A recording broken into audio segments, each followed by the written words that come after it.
بسم اللہ الرحمن الرحیم۔ میرے عزیز دوستو، آپ سب کو ناک ٹی وی 4 پر خوش آمدید۔ میرے عزیز دوستو، آج کل پاکستان شدید معاشی بحران میں نظر آ رہا ہے اور دن بدن روپے کی قیمت میں یا قدر میں شدید کمی آ رہی ہے، اور یوں دیکھنے میں آیا جو موجودہ حکومت جس کو 3 مہینے ہوئے اقتدار میں آئی، وہ معاشی مشکلات کو حل کرنے میں بے بس اور لاچار ہے۔ عام آدمی مہنگائی سے تنگ ہے، یوں غریب عوام کی، مڈل طبقے کی زندگی مشکل سے مشکل ہوتی جا رہی ہے۔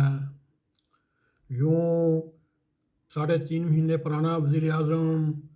شہباز شریف اور وزیر خزانہ مفتاح اسماعیل پر شدید نکتہ چینی اور تنقید ہو رہی ہے، اور اس وقت لوگ حکومت کی طرف دیکھ رہی ہے وہ کیا ان کو مدد کر سکے گی یا اس معاشی بحران سے باہر نکال سکے گی۔ میرے عزیز دوستو، اصل میں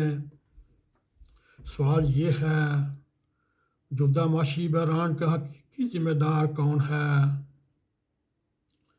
کیا ہم 3 ماہ پرانی حکومت کو ذمہ دار قرار دے سکتے ہیں، یا اس کی کیا وجوہات اور ہیں؟ ہم کوشش کریں گے وہ وجوہات آپ کے سامنے رکھنے کی۔ میرے عزیز دوستو، آج پاکستان کے معاشی بحران اور روپے کی قدر میں مسلسل بنیادی وجہ IMF سے معاہدے میں تاخیر اور اس کی قرضے کی قسط جاری نہ کرنا، یہ اصل وجہ نظر آ رہی ہے۔ لیکن اس سے پہلے ہم آپ کا یہ معلومات شیئر کریں گی، پاکستان اس حالت تک کیوں پہنچا اور IMF سے دوبارہ وعدہ کرنے کی ضرورت کیوں پیش آئی، اور آج IMF سے قسط کی جاری کرنے کی تاخیر کیوں ہوئی۔ اب پاکستان کا IMF پر ہے تو IMF سے حالات کس نے اس قدر بگاڑے اور خراب کیے، اور آج IMF سے قسط ملنے میں اس قدر مشکلات پیش آ رہی ہیں۔ جہاں معاشی بحران پر بات کرنا ضروری، وہاں اس کے وجوہات بھی جاننے کی کوشش کریں گے۔ اور یوں دیکھنے کی بات ہے،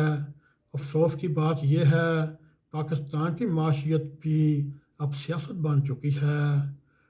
معاشی ماہرین بھی سیاسی ہو چکے ہیں، اور زیادہ تر معاشی ماہرین کسی نہ کسی سیاسی جماعت سے منسلک ہیں یا ہمدردیاں رکھتے ہیں، اس لیے وہ اپنے تجزیے بھی وہی تصور پیش کرتے ہیں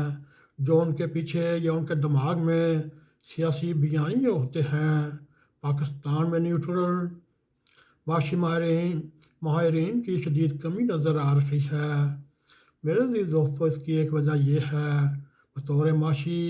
ماہر اقتدار کے معنوں میں بھی سرنگ لگی ہوئی ہے، اور زیادہ تر معاشی ماہرین اسی سرنگ کی تلاش میں حکومت وال یا حکومت مخالف تجزیے پیش کرتے نظر آتے ہیں، اور سونے پہ سہاگا ٹی وی اینکر بھی ایک لمحے کے لیے سیاسی ماہر کے طور پر سامنے آتے ہیں، اور اس کے دوسرے لمحے ہی معاشی مالیاتی امور کے ماہر بن جاتے ہیں، اور اکثر تجزیہ نگار نیوز پیپر تک نہیں پڑھتے، لیکن وہ دنیا کے ہر ایشو پر بولتے نظر آتے ہیں۔ اسی لیے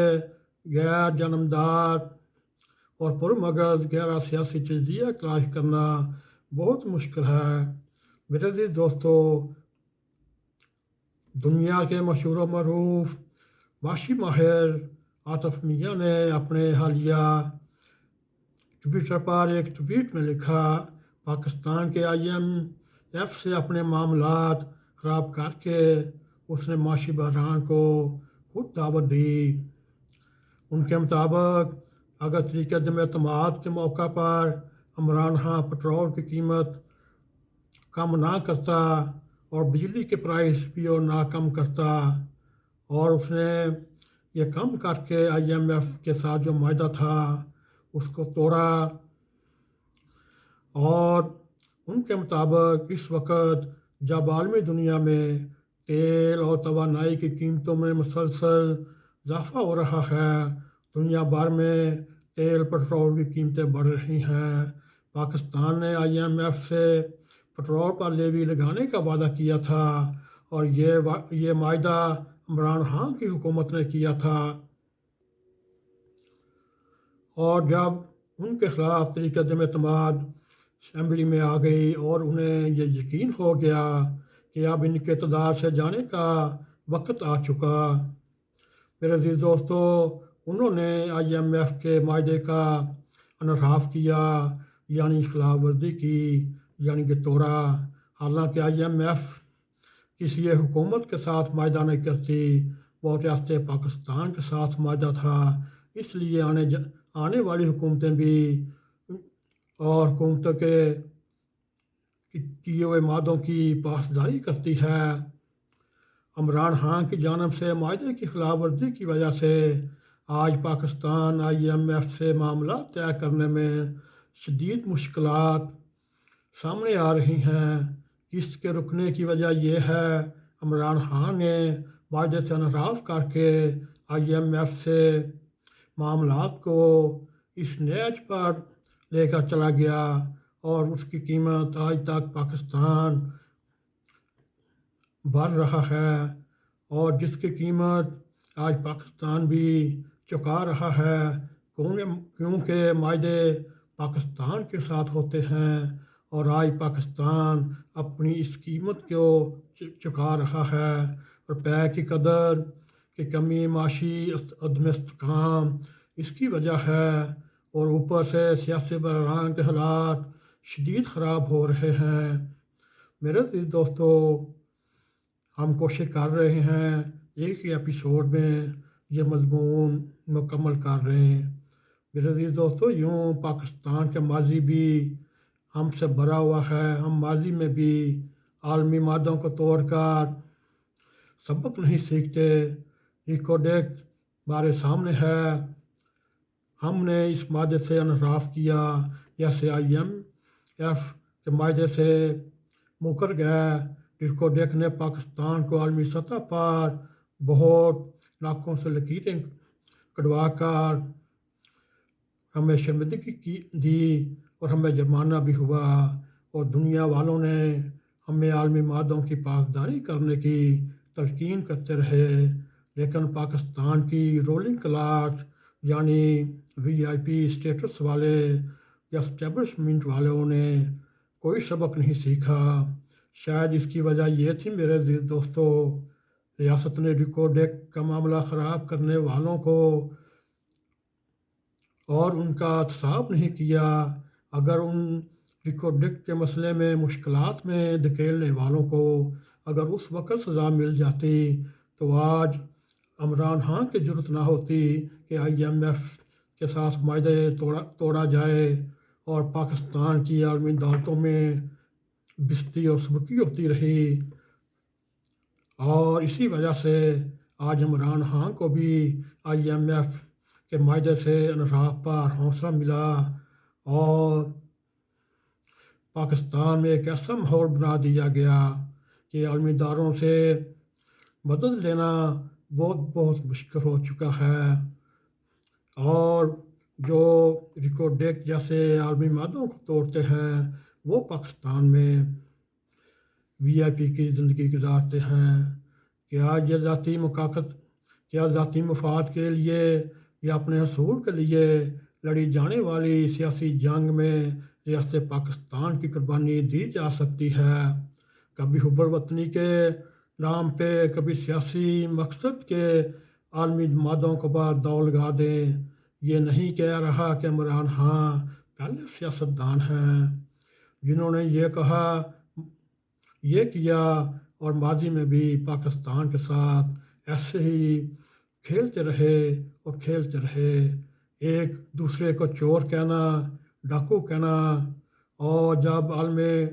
دنیا میں جب سوشل میڈیا کے ذریعے، الیکٹرانک میڈیا کے ذریعے جب آپ باجماعت جھوٹے الزامات لگاتے رہیں، چور چور ڈاکو ڈاکو کے، اور جب دنیا عالم دنیا کے ملکوں تک یہ بات پہنچتی ہے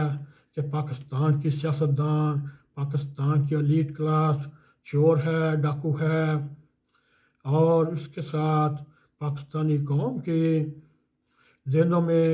ایک نفرت بات دی جائے، کہاں 14 سال سے ڈاکو ڈاکو کی رٹ لگی ہوئی ہے، اب تو پاکستان کے حالات کا اللہ ہی حافظ ہے۔ اور میرے عزیز دوستو، عالمی مالیاتی ادارے جب ریاست پاکستان معاہدہ کرتی ہے تو وہ پوچھتی ہے آپ کے آنے والے حکمران کیا اس معاہدے کو مانتے ہیں؟ یہ اس وقت پاکستان کی عالمی اداروں کے سامنے، عالمی ملکوں کے سامنے ایک نہایتی تذلیل ہونے والی صورتحال ہے۔ میرے عزیز دوستو، اب بھی وقت ہے پاکستان کی ساری سیاسی جماعتیں اختلافات بھول کر ایک میز پر بیٹھیں اور فیصلہ کریں معاشیت کس نیج پر لے کے جانی ہے، اور آج سے 15 سال آگے اس کی سوچیں اور یہ ایگریمنٹ کریں، حکومت کوئی بھی ہو ریاست پاکستان کے معاہدے کی اونرشپ لے گی۔ اگر ایسا ہو جائے پاکستان کے مقدروں میں ترقی ہی ترقی ہوگی۔ میرے دوستو، یہ تھا ہمارا آج کا پروگرام یہ تھا ہمارے معاشی بحران کا ذمہ دار اصل میں کون ہے۔ میرے عزیز دوستو، ہم نے آپ کے سامنے حقائق رکھے، اگر آپ کو پسند آئیں اس کو لائک بھی کریں، شیئر بھی کریں، کمنٹ سیکشن میں جا کر ہمیں بتائیے آپ کو ہمارا یہ پروگرام کیسا لگا، اور ناک ٹی وی 4 کو سبسکرائب کریں، جاتے جاتے بیل آئیکن کو کلک کریں تاکہ ہماری تازہ ویڈیو آپ تک پہنچتی رہیں۔ اسی کے ساتھ السلام علیکم ورحمۃ اللہ وبرکاتہ۔